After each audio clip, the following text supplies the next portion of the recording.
자, 시장을 조금 다른 관점에서 바라보면서 투자 전략 세워보겠습니다. 오늘도 이성수의 마켓 포인트 유니인베스트먼트 이성수 대표와 함께하겠습니다. 어서 오세요. 안녕하세요. 네, 안녕하세요. 오늘 내용의 핵심 키워드는 지금 시장 버블이냐, 특히 국내 시장 버블이냐 이거네요. 예, 요즘 이제 주변에 주식 투자하시는 분들하고 이야기해보다 보면요. 시장이 이렇게 많이 올랐는데 이제 버블 아니냐 그렇게 생각하시는 분들이 은근히 많이 계세요. 한편으로는 아니 2200이 왜 버블이야라고 말씀하시는 분도 계실 것 같고요. 그렇죠. 한편으로는 또 그렇게 생각하시는 분들도 있고 또 한편으로는 증시가 코스닥 지수 같은 경우에는 3월 말 이후부터 해서 80% 이상 올랐잖아요. 네네. 그리고 종합주가 지수도 50% 이상 올랐다 보니 3월 말에 증시에 들어오신 분들 관점에서 보면은 이제는 버블이 아닐까 그렇게 그렇죠. 생각하시는 분들도 있기 때문에 오늘 주식 시장에 대해서 버블 관점에서 분석을 드리면서 좀 새로운 관점을 좀 두 가지 이야기 드리려고 합니다. 네네. 이제 버블 측면을 이야기할 때 저는 심리적 버블과 가격 버블을 이야기하는데요. 네네. 이 두 가지 관점에서 한번 분석을 드리겠습니다. 심리적 버블과 가격 버블, 이게 원래 있는 개념인가요? 아니면 그 대표님께서 좀 만드신 개념인가요? 뭐 개념 자체는 일단 이제 뭐 시장에서 계속 있어 온 거고요. 네네. 그것을 이제 구분을 해가지고 제가 한번 용어를 만들어 본 겁니다. 이게 이제 시장의 특징을 보게 되면은 이제 어떤 전체적인 투자 심리를 보았을 때 네네. 투자자들이 너무 과열되고 흥분되어 있다. 그러면은 이게 이제 심리적으로 버블 상태다라고 그렇게 보여지고요. 네네. 그리고 또 하나는 가격 버블이라고 하는 것은 우리가 자주 이야기하는 밸류에이션 버블입니다. 네네. 그래서 이 부분 밸류에이션 버블 같은 경우에는 단적으로 알 수 있잖아요. 네, 그렇죠. 이제 누구나 보더라도 이 시장은 밸류에이션 가격 버블이 심한 것 같아. 이렇게 이제 생각을 해볼 수 있는데 이 두 가지 시장이 특징이 있습니다. 이제 네. 심리적 버블 단계에서는 너도 나도 시장에 대해서 흥분하면서 뛰어들고 광분하는 그런 분위기가 있는데 네네. 한 2년 전에 가상화폐 광풍 떠올리시면 네네. 됩니다. 그리고 가격 버블 같은 경우에는 이제 가격 자체가 측정 불가한 상황입니다. 그렇죠. 예, 어떠한 지표로도 해석하기가 어려운 상황인데 이게 대표적으로 1999년 IT 버블 당시를 떠올리시면 돼요. 그때는 뭐 과거에 여러 가지 이제 투자 지표들로 해석이 안 되다 보니까 네. 뭐 인터넷 사이트 같은 경우에는 회원 수당 뭐 10만 원 뭐 이런 식으로 해서 네. 회사 가치를 측정하기도 했었어요. 그래요? 예, 좀 이해가 안 되죠. 안 되죠. 지금으로선. 네. 예, 그때 그런 시절이 있었습니다. 예, 이런 것을 생각해 보시면은 심리적 버블은 이렇게 사람들이 모두가 뭐 광적으로 변하는 시기, 가격 버블은 누가 보더라도 가격이 비싼 시기 그렇게 이해를 하시면 되겠습니다. 알겠습니다. 그러면 이제 심리적 버블이나 이제 이런 가격 버블이 실제로 발생을 했을 때는 어떤 현상들이 일어났어요? 사례를 들어주시면요. 예, 보통은 이제 두 가지가 함께 옵니다. 네네. 이제 99년 IT 버블 때도 보게 되면 이제 심리적 버블, 가격 버블 두 개가 한꺼번에 왔었고요. 그 두 가지가 그렇죠. 심리가 몰리면 그만큼 투자를 그렇죠. 하니까 가격 버블이 생기는 거겠죠. 예, 그렇게 네. 이제 형성이 되는데 가끔씩 보게 되면 이제 두 개가 이제 나누어서 형성되는 경우가 따로 있어요. 단독으로요? 예, 예. 이 사례를 제가 들어드리는 게 오히려 나을 것 같아서 이야기를 드리면요. 심리적 버블 단계로 시장이 형성되었던 시기는 2011년 차화정 장세입니다. 자, 그때 당시는 시장이 고평가되었다라는 그런 분위기는 전혀 아니었어요. 네네. 그런데 심리적으로 보게 되면 그때 당시 투자자들이 2009년부터 해서 2011년까지 차화정 중심의 시장 그리고 주가 지수도 또 과하게 올랐었고 네. 그러면서 이제 투자자들이 2011년 여름 정도에는 흥분 단계에 들어갔었습니다. 그래서 그때 시기는 이제 심리적인 버블이 더 강했던 그런 시기라고 볼 수 있겠고요. 가격 버블만 형성되는 것은 시장 전체적으로는 보기 어렵고요. 네. 업종이나 테마 단위에서는 많이 형성됩니다. 자, 이러한 상황에서는 군중 심리가 막 흥분되고 그러지는 않아요. 네네. 뭐 일부 그 해당 테마나 업종을 좋아하시는 분들은 이제 흥분되긴 하지만 시장 전체적으로는 투자 심리는 차분한 분위기고요. 대신에 이제 해당 업종이나 테마가 밸류에이션 측면에서 고평가된 영역에 들어가 있게 됩니다. 네. 이 대표적인 사례를 들어드리자면 2008년에서 2012년 사이에 엔터테인먼트 테마주가 급등했을 때였습니다. 네네. 이때는 이제 시장 전체적으로 보면 흥분되어 있지도 않았었고 네네. 그 엔터테인먼트 관련 종목들만 이제 흥분되어 있는 밸류에이션이 고평가된 영역에 들어갔었는데 그때 당시 대표적인 종목이 SM이 있습니다. 네. SM 그때 당시 이제 소녀시대 좋아하셨던 남성 투자자분들만 예, 흥분하시면서 네네. 이제 고평가 영역에 들어갔어도 투자하셨던 시기가 있었는데 대표님도 많이 흥분하셨나 보네요. 그때 좀 저는 냉정하고 또 집사람 눈치를 봐야 되니까 네네. 예, 그러지는 못했는데 네. 그러한 시기를 좀 생각해 보시면 이해하시기 편할 듯합니다. 알겠습니다. 자, 그렇다면 단도직입적으로 우리나라 증시, 지금 국내 증시 예.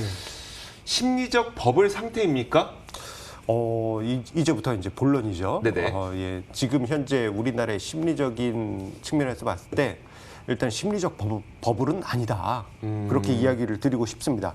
자, 보통 이제 심리적 버블 단계에서는 군중 심리가 예, 과열되고 묻지도 따지지도 않고 매수하는 그런 현상이 나타나요. 네네. 그러면서 이제 시장 전체적으로 어떤 분위기가 나냐 하면 주식 투자를 하는 사람들에 대해서 친송하고 찬양하는 분위기가 나타나게 됩니다. 네. 뭐 대표적으로 이제 80년대 후반이나 99년 IT 버블 당시 그리고 2007년 당시가 그랬는데요.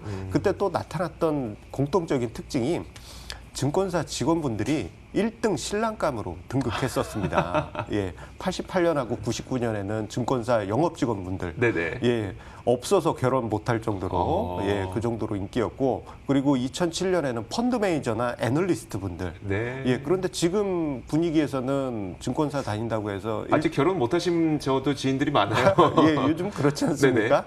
예, 그렇기 때문에 이런 것만 보더라도 아직은 심리적인 버블 단계는 전혀 아니다라고 볼 수 있겠고요. 오히려 시장이 지금 상승하고 있는데 개인 투자자분들은 인버스 관련 ETF를 대규모로 매수하시고 있어요. 그래요, 맞아요. 예, 이러한 것을 본다면은 지금 심리적 버블은 전혀 아니다. 예, 그렇게 일단은 이 관점에서 볼 수 있겠습니다. 알겠습니다. 그렇다면 이제 두 번째로 가격 버블. 그러면 국내 시장 현재 가격 버블입니까? 이 관점은 이제 좀 나누어서 좀 봐야 될 것 같습니다. 네네. 심리적 버블은 명확하게 아니다. 그렇게 칼같이 이야기를 드릴 수 있는데요. 가격 버블 측면에서는 코스닥하고 코스피 시장이 좀 엇갈리는 측면이 있습니다. 자, 코스피 시장 같은 경우에는 아직까지는 가격 버블은 아니라고 보여져요. 자, 우리가 지난주에 버핏 지수하고 M2 관련해가지고 네네. 시가총액 비교를 했지 않습니까? 네. 그때 이제 비교를 해본 결과 한국 증시는 아직 저평가되어 있다라는 이야기를 드렸는데 그런 관점이 나온 것이 이제 코스피 시장이 네. 아직까지 가격 측면에서는 저평가되어 있기 때문입니다. 제가 이제 시장 PBR 측면에서 밸류에이션 밴드를 한번 그려보았는데요. 네. 지금 화면상의 자료는 검은 선이 종합주가 지수고요. 빨간색 선이 2007년 기준으로 한 PBR 밴드입니다. 그리고 네. 가장 아래 선이 2008년 기준으로 한 작동한 PBR 밴드인데요. 지금 현재 주가 지수 위치는 아직도 2008년 수준을 하회하고 있습니다. 즉 지금 종합주가 지수 측면, 코스피 시장 측면에서 보면은 코스피 시장은 가격 버블은 전혀 아니다. 예, 그렇게 볼 수 있겠습니다. 코스피는 그렇다 쳐요. 뭐 삼성전자가 뭐 4만 원대까지 내려갔다가 지금 5만 원대까지 올라와서 사람들이 좀 많이 오른 거 아니야 이렇게 얘기하긴 하지만 여전히 뭐 PER로 따지자면은 여전히 뭐 낮은 상태가 맞으니까. 그러면 코스닥 시장은 어떻습니까? 코스닥은 가격 버블이에요? 코스닥 시장은 조금 코스피보다는 가격 부담이 있습니다. 예, 코스닥 시장 같은 경우에는 지금 시가총액 최상위에 있는 종목들이 특정 업종군들이 지배하고 있다고 해도 네. 과언이 아닐 정도로 시장을 볼 때 코스닥 시장의 네. 시가총액 상위 종목군들의 뭐 밸류에이션 레벨들을 지금 보게 시총 되면은 상위 종목들이 나오고 있죠. 첫 번째 판부터 먼저 한번 볼까요? 딱 한눈에 보시더라도 예, 특정 업종 네, 첫 번째 뭐, 판이요. 이게 첫 번째 판이 아니라서. 예. 네. 첫 번째 판입니다. 이게 1위가 셀트리온 헬스케어. 예, 제약하고 다 제약이네요. 헬스케어죠. 이게 이제 한두 해 전만 해도 이 정도까지는 아니었습니다. 그러니까요. 예. 자, 그런데 저 업종군들이 시가총액 상위에 있다고 해서 꼭 버블은 아니고요. 시장 전체적으로 코스닥 시장 전체적으로 밸류에이션을 측정해 볼 필요가 있겠는데 자, 앞서서 이제 코스피 시장의 PBR 밴드를 이야기 드렸지 않습니까? 네. 자, 코스닥 시장도 한번 PBR 밴드를 작도해 봤습니다. 자, 보시게 되면요. 빨간색 선은 2007년 최고점 기준으로 한 PBR 밴드고요. 그리고 맨 아래쪽이 저건 이제 2003년 기준입니다. 그러니까 2008년 정도의 레벨이라고 볼 수 있겠는데 자, 보시게 되면 코스닥 시장의 PBR 밴드는 코스피와 다르게 최상단 쪽에 올라가 있죠. 자, 한 2, 3년 전에 저 PBR 밴드 상단을 뚫고 올라간 다음에 뭐 가격 버블 아닐까, 밸류에이션 버블 아닐까 이러한 논쟁이 좀 있었는데 네네. 그 이후에 좀 시장이 좀 상대적으로 코스닥 시장이 약세를 보였었습니다. 자, 그런데 최근에 그 영역에 지금 또 들어가 있다라는 점에서 코스닥 시장을 볼 때는 가격 버블이 존재한다. 그렇게 저는 보고 있습니다. 알겠습니다. 자, 굉장히 복잡해 보이는데 그러면 정리를 해봤을 때 국내 증시가 심리적 버블 그리고 가격 버블 측면에서 좀 어떻게 봐야 된다는 얘기일까요? 예, 요걸 이제 두 가지 관점에서 정리를 해드릴게요. 지금 이야기가 조금 어려울 수 있기 때문에 네네. 명확하게 이야기를 처음엔 버블이라 그래서 재밌었는데 이야기가 그러니까요. 진행되면 진행될수록 복잡해져서 예, 제 네. 대본이 조금 그런 면이 좀 있긴 합니다. 네. 칼같이 이야기를 드리는 게 나을 것 같아요. 일단 시장 전체적으로 보면 심리적인 버블은 전혀 아니다. 그렇게 볼 수 있겠고요. 자, 그렇기 때문에 지금 시장 전체적인 분위기로 보면은 2년 전에 가상화폐 광풍처럼 막 사람들이 흥분하고 전혀 그런 모습이 아니잖아요. 네네. 자, 과거에 보게 되면 1999년 당시 시장이 심리적인 버블 단계에 들어갔을 때는 그때 당시 정부, 99년 정부의 금융당국자가 네. 코스닥 버블이에요라고 이야기했다가 난리가 났습니다. 아, 그래요? 예, 금감원 앞에서 막 소리 지르고 난리가 났었어요. 네네. 그런데 지금은 전혀 그런 분위기가 아니죠.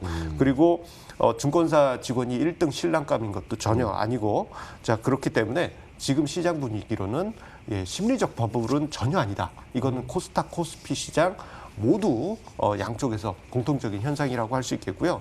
그리고 가격 측면에서 보자면 이거는 좀 업종 산업 측면에서 좀 엇갈리는 듯합니다. 네. 지금 코스피 시장 전체적으로는 이제 저평가되어 있긴 하지만 코스닥이든 코스피 시장이든 공통적으로 이제 모멘텀이 붙어서 강세가 이어졌던 섹터들이 있지 않습니까? 네네. 소위 요즘 BBIG, 빅이라고 불리는 그렇죠, BBIG. 업종군들의 강세가 계속 이어졌었는데, 자, 모멘텀이 계속 붙어 있다 보니까 이게 꺼질 것인가라고 단언하기는 어렵습니다만, 네네. 이번 주부터 해서 좀 키 맞추는 모습들이 나타나고 있어요. 이 물급 필반이라고 해가지고 가격 버블 단계에 들어가게 되면 어느 순간 키 맞추는 그러한 흐름들도 나타날 수가 있습니다. 알겠습니다. 자, 그렇다면 사실 저희가 이게 버블이냐 아니냐를 따지는 이유는 내가 지금 팔아야 되느냐, 아니 버텨야 되느냐, 그렇죠. 더 사야 되느냐 이거잖아요. 예. 어떤 결론을 내릴 수 있을까요? 예, 드디어 결론을 네네. 왔습니다. 언제나 이제 두 갈식으로 결론을 내려야 재미있는데, 네네. 예, 드디어 이제 결론을 내려드리자면, 자, 심리적 버블, 가격 버블, 요 두 측면에서 보면 이게 동시에 온 게 전혀 아니에요. 심리적 버블은 전혀 없잖아요. 네. 그렇기 때문에 시장이 만약에 조정이 온다 하더라도 조정폭은 미미할 수밖에 없다라고 볼 수 있겠고요. 네. 그래서 이제 부담 없이 시장 전체적으로 볼 때는 부담 없이 접근할 수 있다고 봅니다. 네네. 다만 업종별로 가격 버블이 분명 존재하고 있는 업종들이 있기 때문에 우리가 좀 그 부분에 대해서는 좀 민감하게 볼 수 있고, 특정 트리거가 나왔을 때는 이제 상황이 완전히 역전이 될 수가 있습니다. 네네. 그 전까지는 언택트 관련주들이 강세를 보이고 있었지만, 네. 이게 업종이 나와가지고 좀 네네. 민감하실 수 있는데, 이제 최근에 보게 되면 수출 통계가 긍정적으로 가고 있잖아요. 이게 이제 전년 대비해서 플러스로 돌아서게 되면 네네. 확실하게 이제 좀 고리타분한 올드 업종들이 강세를 보일 가능성이 높고요. 그리고 사실 제가 이 대본을 월요일 밤에 적었습니다. 네네. 대본에 이제 적혀 있지만 백신 관련한 이슈가 긍정적인 소식이 나올 때는 네. 이제 상황이 완전히 역전이 될 수 있다. 언택트에서 그리고 컨택트로 바뀌고 올드한 종목으로 바뀔 수 있다라고 적어놨는데, 자, 어제하고 그제 사이에 백신 관련한 이야기가 나오면서 바로 네. 그 현상이 나타났지 않습니까? 네, 네. 이 방송을 제가 화요일에 했어야 되는데 그래 이게 쪽집게처럼 이야기를 하는데 말이죠. 네, 네. 자, 어쨌거나 이런 현상이 나타나면 시장이 고평가된 가격 버블이 있는 업종에서 저평가된 업종으로 시장이 바뀔 가능성이 크다라고 그렇게 시장을 이해하시는 것이 좋겠습니다. 알겠습니까? 이게 지수 대응하시는 분들은 그렇게 큰 의미가 있을 거는 같지는 않아요. 근데 종목과 업종별로 이제 좀 세부적으로 들고 계시는 분들의 경우에는 진짜 많은 도움이 될 것 같네요. 좋습니다. 근데 이게 저희가 그 바로 전 코너였었던 시황맨 플렉스 그때도 비슷한 내용이 나왔기 때문에 거의 뭐 비슷한 의견을 들고 계시는 걸로 알고 있도록 하겠습니다. 자, 지금까지 유니인베스트먼트 이성수 대표와 함께 이야기 나눠봤습니다. 고맙습니다.